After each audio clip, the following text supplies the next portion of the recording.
Assalamualaikum warahmatullahi wabarakatuh. Kami dari kelompok 8 akan mempresentasikan harmonisasi hak dan kewajiban asasi manusia dalam perspektif Pancasila. Sebelum kami memulai, kami akan menampilkan video tentang hak asasi manusia. Apa itu hak asasi manusia? Hak asasi manusia adalah hak yang melekat pada manusia sebagai anugerah Tuhan yang wajib dihormati, dijunjung tinggi, dan dilindungi oleh negara, hukum, dan semua orang. Secara umum, HAM bersifat kodrati, yang artinya HAM adalah hak yang telah menjadi kodrat manusia.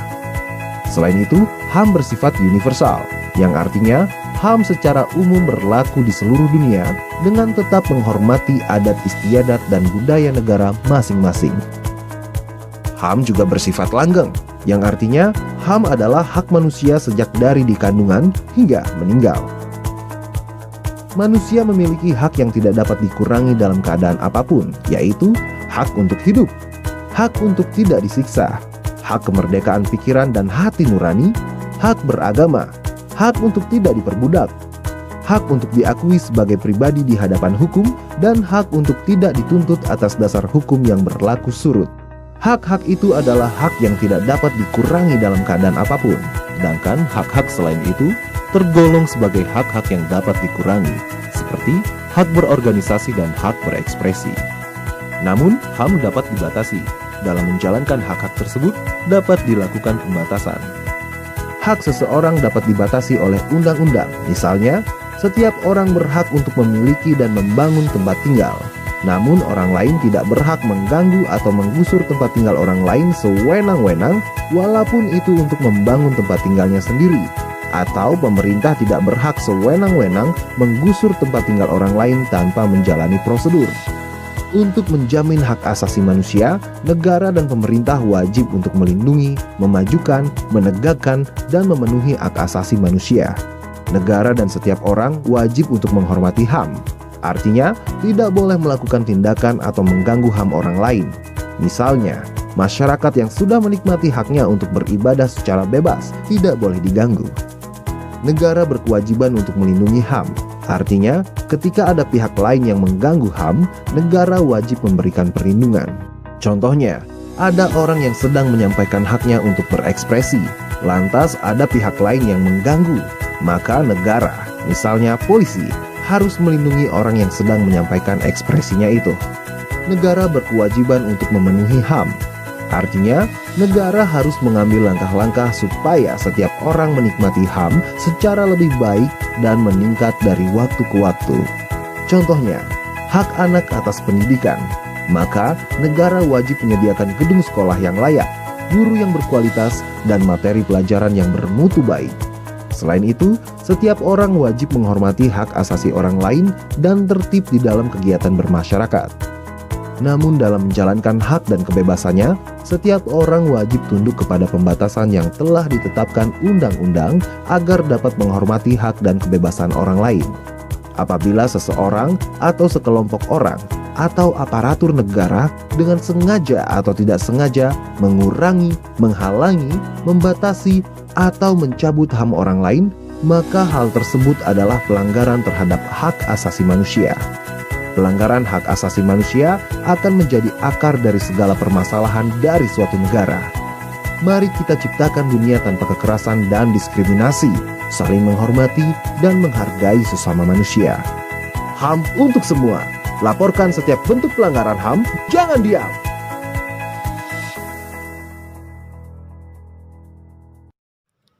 Konsep hak dan kewajiban hak asasi manusia dibagi menjadi dua, yaitu makna hak asasi manusia dan makna kewajiban asasi manusia.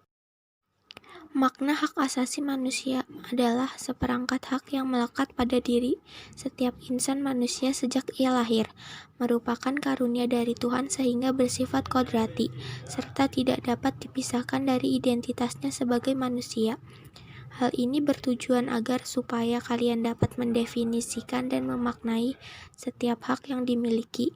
Untuk dapat memahami pengertian hak asasi manusia, baiknya kalian perhatikan fakta berikut dengan seksama. Pertama, orang dilarang menghilangkan nyawa orang lain atau nyawanya sendiri sekalipun. Kedua, tidak ada satu bangsa pun di dunia ini yang rela dijajah bangsa lain. Ketiga, tiada seorang manusia pun yang ingin hidup sengsara.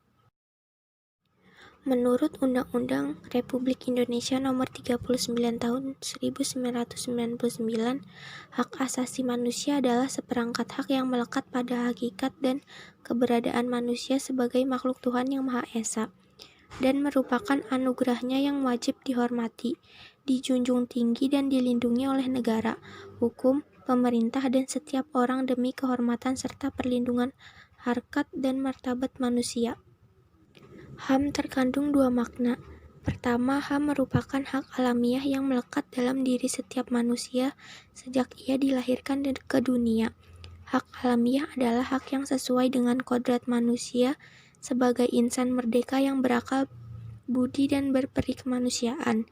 2. HAM merupakan instrumen atau alat untuk menjaga harkat dan martabat manusia sesuai dengan kodrat kemanusiaannya yang luhur.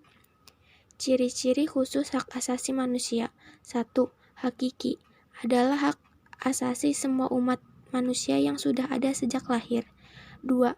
Universal adalah hak asasi manusia berlaku untuk semua orang tanpa memandang status, suku bangsa, gender, atau perbedaan lainnya. 3.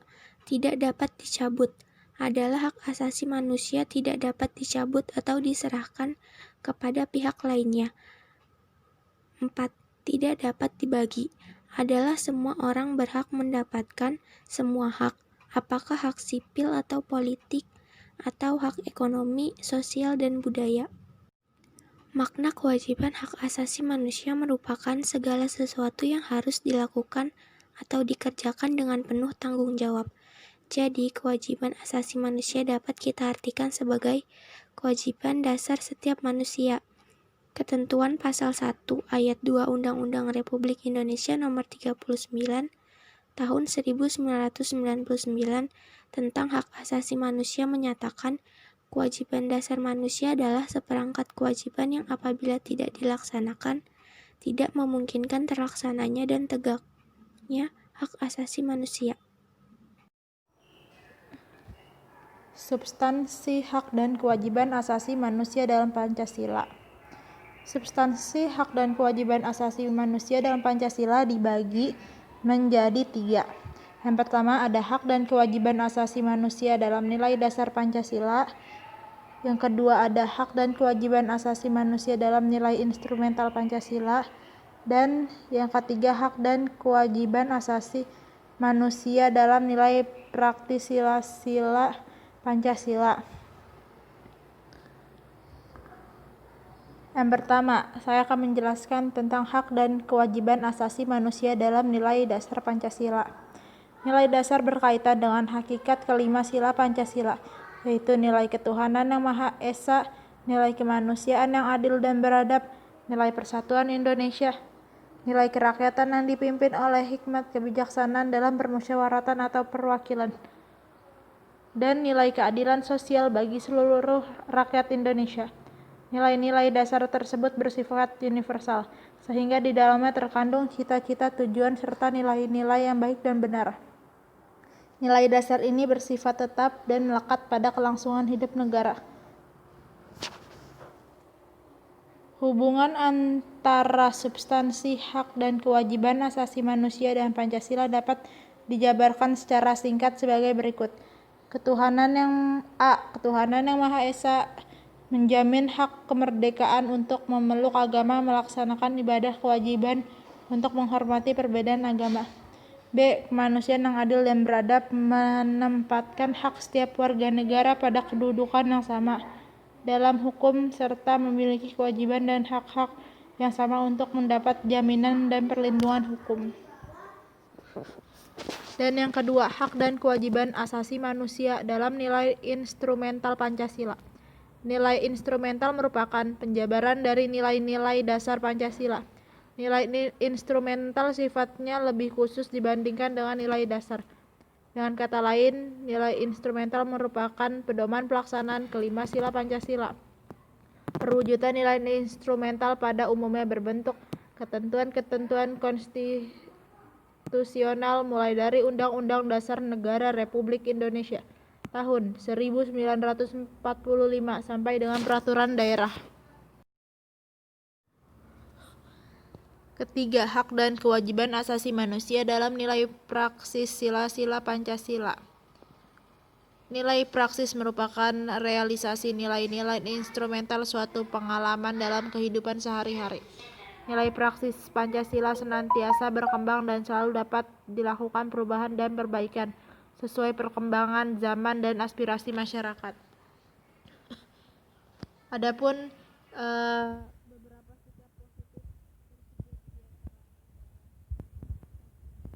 Maha Esa atau sila pertama. A. Hormat, menghormati, dan bekerja sama antar umat beragama sehingga terbina kerukunan hidup. B. Saling menghormati kebebasan beribadah sesuai agama dan kepercayaannya. C. Tidak memaksakan suatu agama dan kepercayaannya kepada orang lain. Kedua, kemanusiaan yang adil dan beradab atau sila kedua. A. Mengakui persamaan derajat hak dan kewajiban antara sesama manusia. B. Saling mencintai sesama manusia. C. Tenggang rasa kepada orang lain. 3. Persatuan Indonesia. A. Menempatkan persatuan, kesatuan, kepentingan, dan keselamatan bangsa dan negara di atas kepentingan pribadi atau golongan. B. Rela berkorban untuk kepentingan bangsa dan negara. C. Cinta tanah air dan bangsa. 4. Kerakyatan yang dipimpin oleh hikmat kebijaksanaan dalam permusyawaratan perwakilan. A. Mengutamakan kepentingan negara dan masyarakat. B. Tidak memaksakan kehendak kepada orang lain. C. Mengutamakan musyawarah dalam mengambil keputusan untuk kepentingan bersama. 5. Keadilan sosial bagi seluruh rakyat Indonesia. A. Menjaga keseimbangan antara hak dan kewajiban. B. Menghormati hak-hak orang lain. C. Suka memberi pertolongan kepada orang lain. Kasus pelanggaran hak asasi manusia. Pelanggaran HAM adalah setiap perbuatan seseorang atau sekelompok orang termasuk aparat negara baik disengaja atau kelalaian yang secara hukum mengurangi, menghalangi, membatasi, dan atau mencabut HAM seseorang atau kelompok orang yang dijamin oleh UU ini dan tidak didapatkan atau dikhawatirkan tidak akan memperoleh. Bentuk-bentuk pelanggaran HAM. A. Diskriminasi. Diskriminasi adalah pembatasan, pelecehan, atau pengucilan yang langsung maupun tidak langsung didasarkan pada pembedaan manusia atas dasar agama, suku, ras etnik, kelompok, dan lain-lain. B. Penyiksaan. Penyiksaan adalah suatu perbuatan yang dilakukan dengan sengaja sehingga menimbulkan rasa sakit atau penderitaan baik jasmani maupun rohani.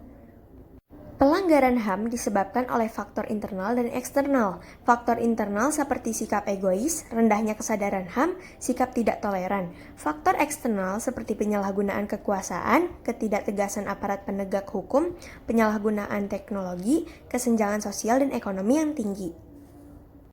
Upaya penegakan hak asasi manusia. Beberapa upaya yang dapat dilakukan oleh pemerintah untuk upaya pemerintah dalam menegakkan HAM bagi warga negara Indonesia antara lain. 1. Penegakan melalui undang-undang. 2. Pembentukan komisi nasional. 3. Pembentukan pengadilan HAM. 4. Penegakan melalui proses pendidikan.